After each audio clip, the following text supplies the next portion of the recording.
Hey there. You are listening to the In Kinship podcast, a podcast for those who are craving a joy-filled, vibrant, lit-up life on their own terms. I'm your host, Tina Vandenberg. Welcome to a new season. It's been a little while since I've podcasted. Life took a decided turn in 2025, and 2026 has found me ready to slowly emerge into something new. And I say slowly emerge because we are, and it's actually the perfect timing, isn't it? The timing, as I'm speaking, of this podcast is beautiful. One, because it is January 29th, 2026, when I'm recording this podcast. And Imbolc is about to begin on February 1st. Here in northern Lower Michigan, we are deep into winter. The light has just started to get longer. You can noticeably tell there's a little more sunshine, and that is very exciting. This morning, when I woke up and I took my little boy to school, it was negative 16 degrees. We have probably 2+ feet of snow on the ground, with new snow seeming to fall every single day. It has been an abundance of snow kind of year, which has been really beautiful. As somebody who loves the snow, I love to cross country ski. I don't mind shoveling it. I don't mind bringing wood in and having like roaring fire all day long. I love the seasons. I love the change that occurs from season to season. I love that it fully marks the passage of time, right? Right now, we're in the winter season, and wintering and embracing the darkness is all about being cozy and snuggling in and dreaming of the future and thinking about what it is you might want to create, but you're not in any space to jump in and create it. And that's perfect. You're not supposed to be. We're not hibernating like bears are, but we are slowing down and we are wintering and we are cozying into our homes. And what's beautiful about Imbolc, also called Candlemas in the Christian religion, is it's just the quiet awakening, the sort of emerging, the seeds quickening in the ground. In fact, that's what Imbolc means, is quickening in the belly. Sort of gentle emergence of an idea, of a new plan, of a new way to go. I love this take on it rather than our new year, new you kind of energy. No one's really ready for that. I mean, we might be ready for it because we ate too much over the holidays and it's time to make a shift. And definitely there are times in our lives where it's valuable to sprint at something, to go all in and give it your all for a short amount of time. But we are not meant as humans, as any creature really, to sprint all the time. And I think that's one of the things I have definitely gotten wrong in my life, and that I see people in my life also doing, is this idea that we have to sprint all the time. We are meant to have fallow times. We're meant to rest, like in this moment. We're meant to emerge with something slowly and let it unfold and trust all the steps in the process. And that's what Imbolc feels like to me. Not only is it Imbolc, but on February 1st, it's also the full snow moon, which is pretty exciting. I think it's always a little bit of like extra magic to have two Earth and cosmic events happening at the same time. So we have this Earth event of Imbolc, which is when you're looking at the Earth holidays or the celebration of the Earth seasons, which is how I feel about it. Imbolc is a Celtic holiday that I think really mesmerizes a lot of us. This idea of that moment right between the winter solstice and the spring equinox. We are on the tail end of the darkness, just about to emerge into when the dark and the light are of equal measure in the northern hemisphere. And so Imbolc is a perfect time to shake off the dust, stretch your limbs, and think, what are we here to do? What's next for us? I certainly feel the pressure in January to start something new. I feel the pressure to get moving on this. I need to get moving on that. I need to have this happen. And this year, I took a different approach. This year, I decided to create to get in the energy of creating things. I made 4 or 5 different garments, and some of them had a really deep creative aspect to them, something I hadn't done before, just to get into that making space. For me, making things is one of my favorite things to do on the planet. And I think anytime you create, whether that's clothing, as I do, or that's artwork, or that's journaling, or that's dinner, or that's a snowman, like it puts us into the present moment, and we're no longer thinking about the past or the future. We're focused in on the moment we're in right now. And I think that is one of the beautiful things about getting in the flow and about making things in general. I promised myself that I would create the first couple of weeks in January. That doesn't mean I still didn't work. I still had work I needed to do for myself. I still had a household to tend. I still had a little boy to tend. I still had work that I do for charm patterns that I needed to accomplish. And so all those things were still in process. But I made a focus and an intention of creating rather than thinking about what I was going to build in my business, what I was going to build in my home this year. I was just going to be present and working on a small project. And I trusted that in that process, I would know what direction I wanted my business to go into. I would know what direction and intention I wanted for my life in this coming year. There were moments when I was like, I need to get moving on this. I don't know exactly what I want to do. I felt lost and floundering a little bit in my direction, especially when it came to my business. Did I want to take this opportunity? Did I want to take that opportunity? Am I done doing these things? I just continually kept coming back to that trust. And I said, Tina, your only responsibility for the next 2 weeks is to create. You have to make things. That's your job. And so I did. And like magic, in the last week, I got this complete download of the direction I want 2026 to go in, how I want to feel about 2026, what I want to focus on as far as my own personal intentions and with my business. It felt magical, to be honest. And it was just me trusting in the seasons and the cycle that I was in and trusting in something larger than myself. For the first 2 weeks of January, I spent any spare time I had listening to inspiring podcasts, reading good books, creating things in my studio, making dinner, doing the dishes, tending to my son, and doing work. But creating magic and creating space in your life doesn't take monumental change. It takes having an intention and setting space for it to happen. The space that I found to do the creating that I've been doing the last couple of weeks, it wasn't giant spaces. There were a couple of afternoons, like on the weekends, that I was able to do things. But for the most part, it was 15 minutes here, 20 minutes there. It was listening intentionally to a certain kind of podcast when I was driving rather than maybe the audiobook that I wanted to. It was making an intention to bring in those certain things into my life. And that felt really amazing. And I love the magic that can happen from that. And so now we find ourselves on the cusp of Imbolc, on the cusp of this full snow moon, about to feel that energy of just starting to emerge. And I wonder what in your life you feel is sort of beneath the surface, ready to be either had attention brought to it or ready to emerge, ready to grow into something. All I want for you to do right now is to notice it. Think about what is there and how that might emerge. And I think that's enough.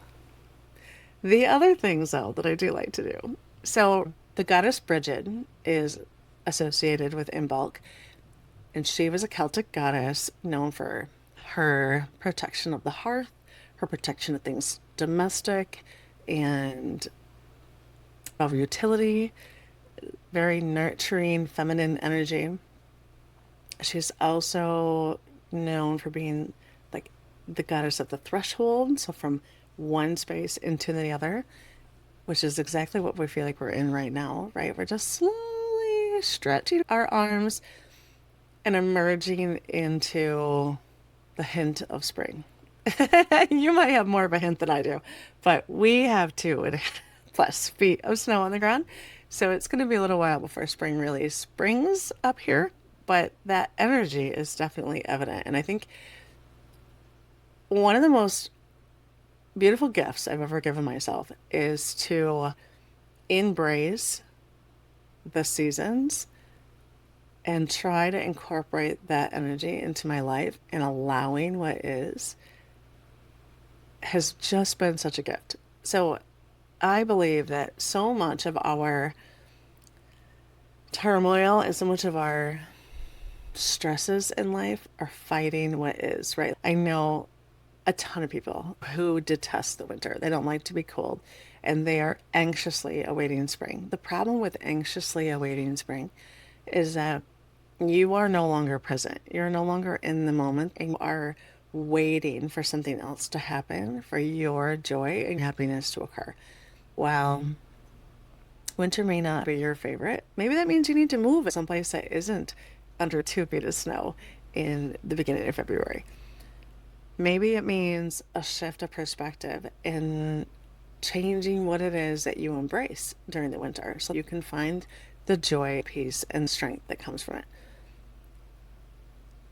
But if we can both accept what we are experiencing and strive for better at the same time, strive for change, I think that is truly the key to happiness. I don't know what happiness, but I don't know if it's the key, but it is one of the keys to happiness. This idea that fighting what is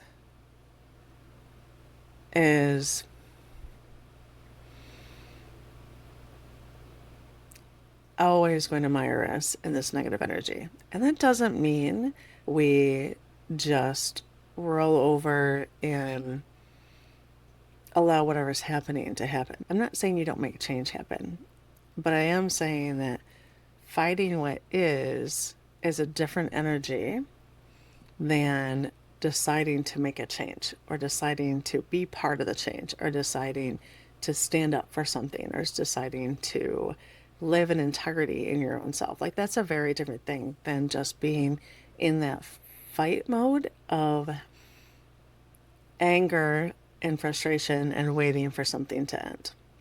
So here we are on the cusp of this new year, if you will. Spring is just gently starting to emerge. And again, I wonder what it is that you have growing under the surface. What do you have that you are just beginning to see the stirrings of? One of the things that I love to do to celebrate Imbolc and to honor Bridget, one of the things I love to do with my son is we go out and collect weeds. I don't know what else to call them. Let's call them plants that are dead. And we create a cross out of them. So actually just like an X shape. And we place that cross over our doorway to bless and protect the home. You don't have to believe in anything in particular to really embrace the magic of intentionally putting things in your home that feel protective and like little blessings, right? One of the other things that we do, and I think I might do this year, is create a little bed on Imbolc. That bed is meant to be a space where you can welcome inspiration and new life. And I think that's a really delightful thing. Often they'll put it near the fireplace or near the hearth. So that's this warm, cozy bed, just waiting for new life, waiting for new inspiration. I'm really delighted by that. And I think we're going to do that this weekend. We'll make a little bed and we'll make the cross for Bridget. We'll also light a candle and think of the things that are starting to stir to life inside of us. Doesn't mean we're going to jump at them. Doesn't mean we're going to rush off and do this giant to-do list. Even though, I love to-do lists. That's one of my favorite things. We're still not going to do it quite like that. We're going to ease into this because I'm still a little tired from 2025, and I'm looking for 2026 to be about continuing my house projects. You probably know if you've been listening for any amount of time. Last year in April, we broke ground on an addition to our tiny house. We have this little 400 square foot house that was on wheels. It no longer is. That's actually not quite true. It is still on wheels, but it's also on a foundation, just to be fun. And we built an addition that was 500 square feet onto the tiny house in sort of this L shape, which I am adoring, right? Because I love all of the light that my tiny house gets. It's only 12 feet wide. So there are windows on either side of that 12 feet. So there's always light coming in from outside, which feels beautiful to me, especially living in a place that can be really dark in the winter. The new addition is 18 feet wide, and it is also one room wide throughout it. So the addition is to the point now where it's been built and the electrical is run, the water's run to it, and it's been insulated. The only things left to do on the inside are to drywall, knock out the wall, or the opening rather, between the two buildings, and then start on the outside. So the outside still needs siding. The tiny house is also going to get new windows and new siding so that everything will have a congruency and a synchronicity. So that's the plan for this year. The plan for this year is to finish the inside, which is very close, and then continue to build and finish the outside so that the siding's done and get the siding painted. It's this really amazing cedar siding that I found locally that was salvaged from an old building. I'm going to incorporate not only this cedar siding, which is like a shiplap kind of siding, not quite, but sort of. And I'm also going to do board and batten on the gable ends, which I'm really excited about as well. I love texture, and they'll be all the same color because I really have my heart set on this sort of smoky teal for the exterior of the house. But they will have a different texture, which I think will be amazing. We have a tiny little door cut between the two sections so that we can go in and out because the washer and dryer is now on the new addition.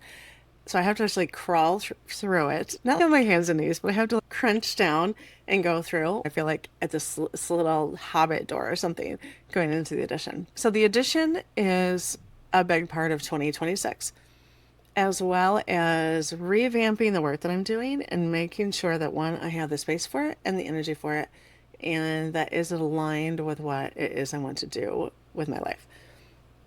And also the work that I need to do to make sure all the bills are met and things that need to happen. I love to think about a word for the year. I'm sure you've heard this, and some of you might be like, oh, not a word for the year, because it can be a little trendy, right? But because I believe so much in mindfulness and intention, I find a word and I also pull an oracle card for the year. I find both of those elements to be really grounding. Sometimes I don't even think about the word or the card until like June. Then I'll remember that they're there and I'll look and I'm like, wow, and see how it has really steered some of the directions I'm going in without me being overly focused on it. So the word that has come to me for 2026 is honor. What that means for me is to honor my commitments to myself, to honor my body, to honor my time, to honor my desire for an ease-filled, peaceful life, to honor the work that I've already done and the work that I'm going to be doing. Feels like this kind of attending sort of word. Like 2025 was challenging enough for me that I feel like I have entered 2026 as a different version of myself. I have healed a lot of old wounds and worked through a lot of things that have been challenging. And I feel new, to be honest. I mean, I'm still me, right? You're still gonna get the same Tina on the podcast, but I feel like I have come out of 2025 as a new version of myself. I wonder how many of you feel the same. I definitely have friends who also, while they've experienced different things than I have in 2025, have that same sort of feeling about them. And so in 2026, I want to honor the joy and the directions that I want in my life. Because I believe that how we spend our days is how we spend our lives. And if I want the finished product, whether that's my house to be finished or the young man that I'm raising or the work that I'm doing, If I wanted to feel a certain way at the end of its journey, if I want it to feel expansive and successful and full of ease, if I want the house to feel full of beauty and like I want to feel held and safe in it, then I need the journey to that end to feel that way now. And that's been a major shift for me in 2025. The deep knowing that the journey needs to feel like the end result in order for my life to feel all the joy and all the beauty that I want it to feel. If I want to feel held and excited and safe and surrounded by beauty in my home, then I need to bring that into my home now. I need to bring that into the journey now. Part of that has already actualized, which is kind of fun. At the end of the year, we were about to work on the drywall. We have all this snow. Money's a little tight at the end of the year. And we made a decision to pause for a little while, to wait until there's not quite so much snow to navigate bringing in drywall and also to save some money for the next portion of the house build. And at first, I felt really sad about that because I just want to get into the addition. I just want to sit in my clawfoot tub that's going to be in my bedroom and lounge by candlelight, maybe a glass of champagne in my hand, vining plants hanging all over and a chandelier. Like, that's all a girl wants. I want that so badly. But to push on the drywall right now would just feel like too much. It would feel too uncomfortable financially, physically, all of the above. So we decided not to. And I finally settled myself around that and thought, it's okay if this takes a couple more months. So then what we did decide to do during these couple of months when we're not actively working on furthering the house project, we decided to work on smaller projects. We just refinished the kitchen table, which was this beautiful old drop leaf table that I absolutely adore, but had some broken feet that I had roped together. And the top had lost a lot of its finish and had like big rings from hot cups and all these things, right, that happen to old tables, old wooden tables as time goes on. And so we decided to refinish it. So it's actually just got its last coat of top coat. It's going to come back into the house, the tiny house, this weekend for Imbolc. Look at that. A new table for Imbolc. How exciting is that? And what's beautiful about that is that that table project has been on our radar for a long time. And had we continued to push forward with the bigger house project, it would have been years before we got to that. Once we get the house project done, I'm guessing it's going to be like, whew, let's just take a long break from all of it.